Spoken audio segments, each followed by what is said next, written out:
जय श्री कृष्ण दोस्तों। स्वयं शिव जी ने बताया कि क्या है दुनिया का सबसे बड़ा पुण्य और पाप।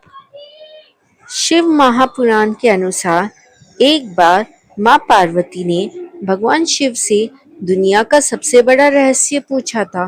तब भगवान शिव ने दुनिया के सबसे बड़े पाप और पुण्य के बारे में बताया। तो चलिए जानते हैं कि आखिर भगवान शिव ने क्या बताया। शिव महापुराण हिंदू धर्म के पवित्र धार्मिक ग्रंथों में से एक है। इसमें भगवान शिव की महिमा और उपासना से जुड़ी चीजें हैं। हिंदू धर्म में तमाम वेद पुराण हैं और इनमें से एक शिव महापुराण का बहुत ज्यादा महत्व है। इस महान ग्रंथ में कई ऐसी बातें लिखी है जिसे पढ़कर समझ आएगा कि सृष्टि की शुरुआत कैसे हुई और पाप, कर्म, पुण्य जैसी बातें कहाँ से आई। दोस्तों, क्या आपको पता है शिव महापुराण में दुनिया के सबसे बड़े पाप और पुण्य का भी जिक्र हुआ है। शिव महापुराण के अनुसार सती के रूप में माँ पार्वती का जन्म हुआ था। इनके जन्म के समय ही नारद मुनि ने तुरंत कहा था कि चाहे कुछ भी हो जाए, उनका विवाह भगवान शिव के साथ ही होना है। बड़े होने के साथ साथ भगवान शिव के प्रति उनका प्रेम गहराता ही गया। कई सालों की तपस्या के बाद आखिरकार भगवान शिव ने पार्वती माँ को अपने साथ विवाह का वरदान दिया और आखिरकार दोनों की शादी हुई।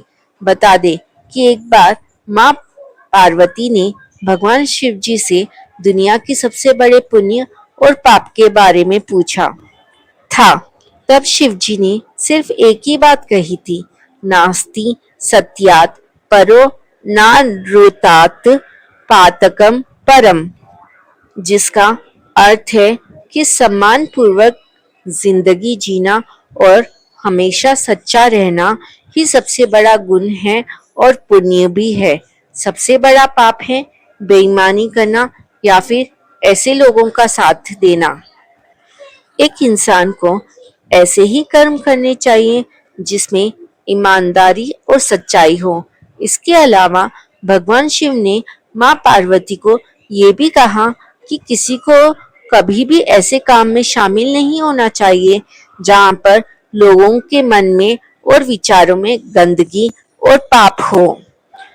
भगवान शिव जी ने यह भी कहा कि व्यक्ति जो भोग रहा है वो उसी के कर्मों का फल होता है। ऐसे में लोगों को अपने हर एक कदम का चुनाव बहुत ध्यान से करना चाहिए। भगवान शिव ने यह भी कहा कि हर एक समस्या का कारण हमेशा से मोह ही है। मोह ही ऐसी चीज है जो कई चीजों में बाधा डालती है। अगर कोई व्यक्ति इस चीज से मुक्त हो जाए तो वो दुनिया में कुछ भी हासिल कर सकता है। भगवान शिव जी ने यह भी कहा कि किसी तरह का लोभ भी व्यक्ति के दुखों का कारण होता है। लोगों को कर्म और शरीर बंधन के चक्र से मुक्ति पाने के लिए अपना सारा समय तपस्या और ध्यान में लगाना चाहिए। जय श्री कृष्णा, राधे राधे, हर हर महादेव, ओम नमः शिवाय।